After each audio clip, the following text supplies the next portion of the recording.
सर्वेभ्यो कृते नमो नमः। मैं चेतन शर्मा श्री सूरजमल तापड़िया ट्रस्ट जसवंतगढ़ एवं सुप्रीम फाउंडेशन के तत्वाधान में स्वयं सेवक के रूप में कार्यरत राजकीय आचार्य संस्कृत महाविद्यालय चिराना झुंझुनू में संस्कृत वाङ्मय पद के ऊपर विराजमान हूँ। आज हम शास्त्री द्वितीय वर्ष कक्षा में संस्कृत वाङ्मय विषय के पाठ्यक्रम में जो मेघदूत गीतिकाव्य चलता है उस पर चर्चा करेंगे, उसका अध्ययन करेंगे।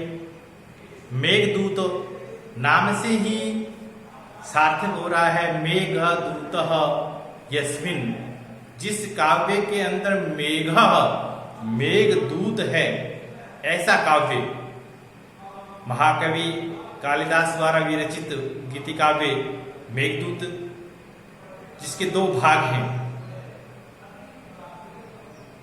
महाकवि कालिदास जी ने दो भागों में विभक्त किया इसको, पूर्व मेघ और उत्तर मेघ।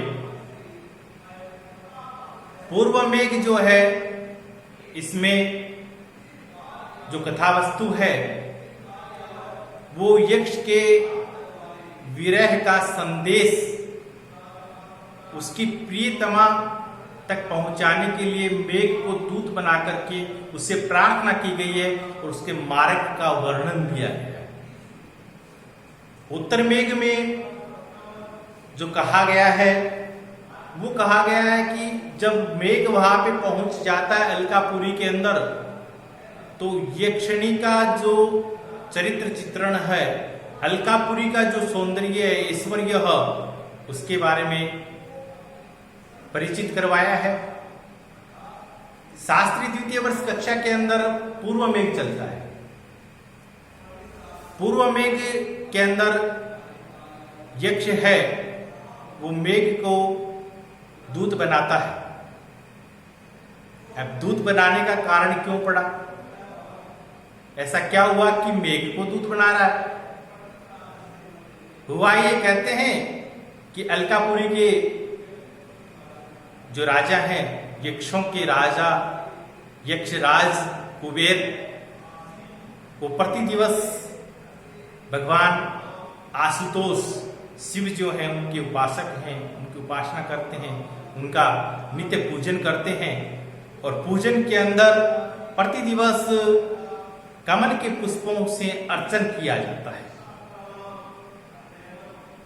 अब प्रातः काल के समय जब शिव का पूजन अर्चन किया जाता है तो ताजा पुष्प लाने के लिए यक्ष को नियुक्त किया जाता है।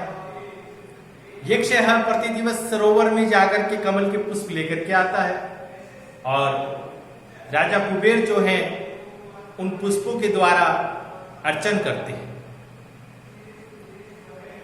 अब हुआ है कि यक्ष है उनकी शादी हो जाती है, प्रणय सूत्र में बंध जाते हैं। यक्षिणी जो नवोडा है उसमें आसक्त हो जाते हैं। प्रेम में आसक्त होने के कारण जब प्रातःकाल कमल के पुष्प लाने के लिए सरोवर में जाना पड़ता है तो यक्षिणी को अच्छा नहीं लगता है, क्योंकि नवोडा है। अब उसने अपना विचार प्रस्तुत किया कि क्यों न प्रियतम आप महाराज कुबेर के लिए पुष्प लेकर के आते हो, ये पुष्प यदि सायंकाल ही लेकर के आ जाए आप, तो अपने जो प्रातः काल का जो समय है इसमें व्यवधान उत्पन्न नहीं होगा। यक्ष प्रेम में आसक्त हैं, इसलिए वो उसकी बात मान लेते हैं और सायंकाल के समय में ही सरोवर में जाकर के पुष्प ले आते हैं। कमल के पुष्प जो है वो सरोवर के अंदर लेने के लिए जब जाते तो सूर्य जो अस्ताचल की ओर जा रहा है, कमल के पुष्प सूर्य को देख करके, भगवान सूर्य नारायण को देख करके खिलते हैं और उनके अस्ताचल की ओर चले जाने पर वो बंद हो जाते हैं।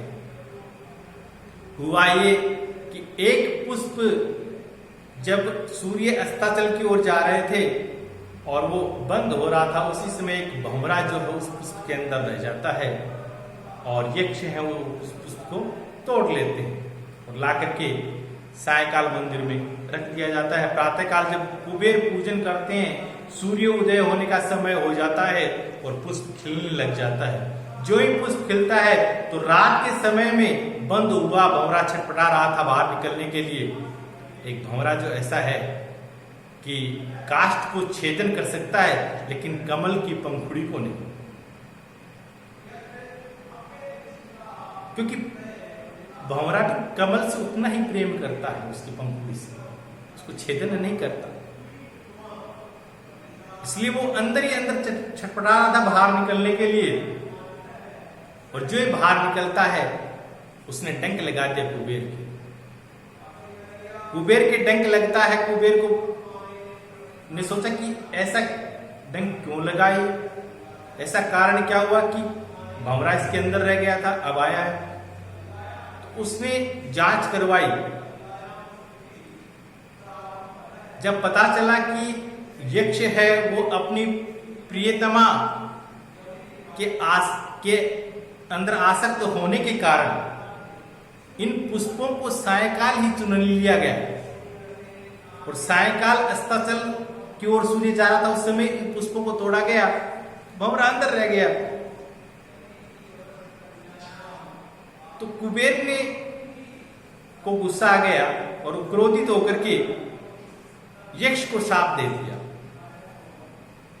कि जिस प्रियतमा के अंदर आप इतने आसक्त हो, उससे आप 1 वर्ष तक विरह का वियोग भोग। अब विरह का वियोग भोगने के लिए जो यक्ष हैं वो रामगिरी आश्रम में चले जाते हैं और वहां पर अपना जो विरह का 1 वर्ष का जो काल है, समय है, उसको व्यतीत कर रहे होते हैं।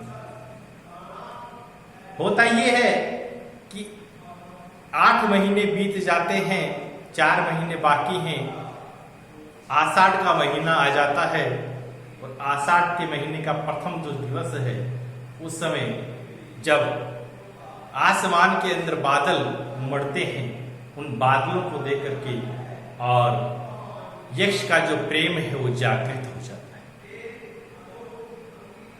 विरह की वेदना भड़कने लग जाती है। यक्ष को यह भी नहीं पता कि मैं जिसको संदेश वाहक बना रहा हूं, वो संदेश वाहक किसको बनाना चाह रहा? मेघ को बनाना चाह रहा है। मेघ को संदेश दे रहा है कि मेरी प्रियतमा को जाकर के संदेश देना थी।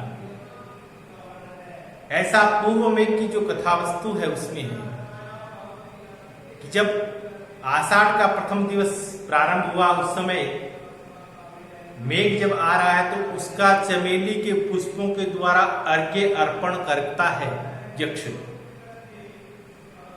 मेघ को, और अपना संदेश देने के लिए संदेश वाहक नियुक्त करता है।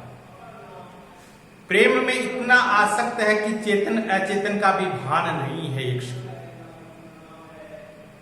कि किसको संदेश देना चाहिए, किसको नहीं। क्या मेघ है वो मेरा संदेश लेके चला जाएगा, ऐसा उसको भान नहीं है। वो तो सिर्फ अपना संदेश अपने प्रियतमा को पहुंचाने के लिए लालायित।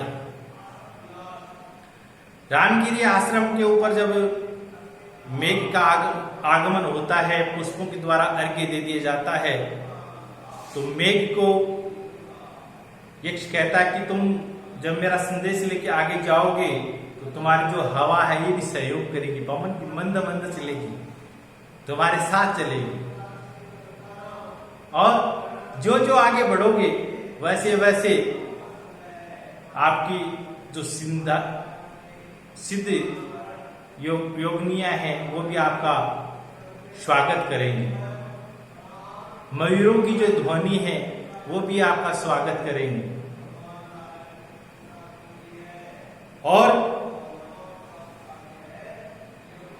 इस तरीके से जब आगे आप तुम बढ़ते चले जाओगे तो यक्ष कहता है कि आप जब आम्रकूट पर्वत पे पहुंचोगे तो उसके ऊपर भी आपका उपकार किया हुआ है। क्या?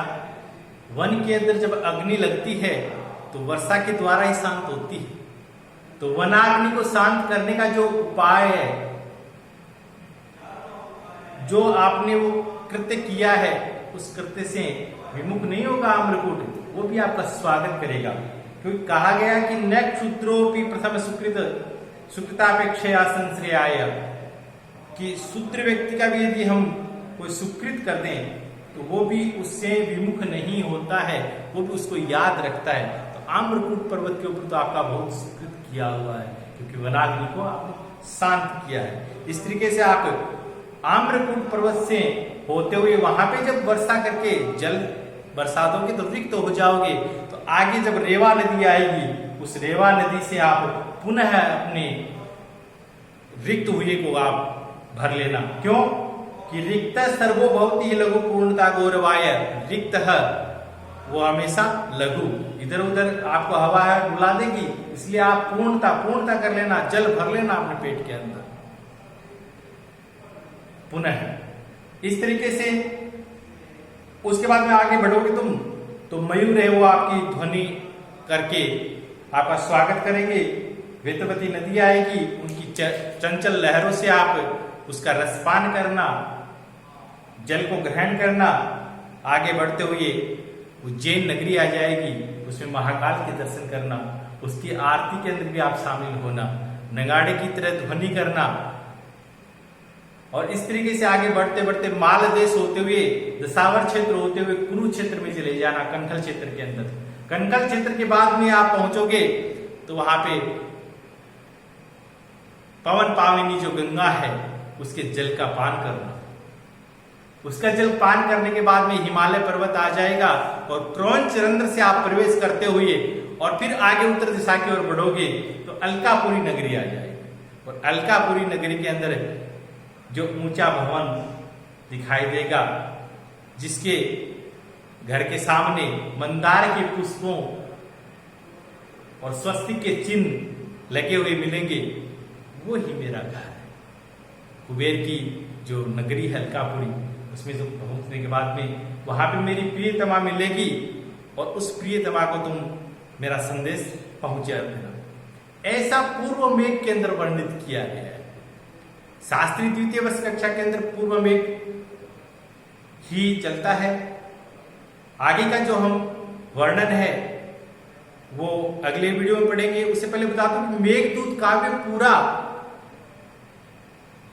मंदाक्रांता छंद के अंदर रचित है।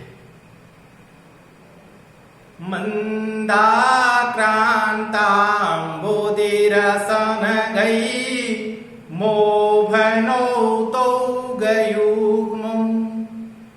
मंदाक्रांता अंबुदी रसन गई मोभनो तो गयुग्मम, जिसमें मोभनो मगण भगण नगण तो दो तगण और गुरु गुरु जिस छंद में आते हो। अंबुदी रस न गई, अंबुदी 4, रस षडरस 6 और न गई पर्वत 7। 4 पर 6 पर और 7 पे जिस छंद के अंदर यति होती हो वो छंद मंदाक्रांता छंद कहलाता है। पूरा जो मेघदूत काव्य है वो मंदाक्रांता छंद के अंदर ही रचित है। इसका अध्ययन हम अगले वीडियो में करेंगे। जय तु संस्कृतम, जय तु भारतम।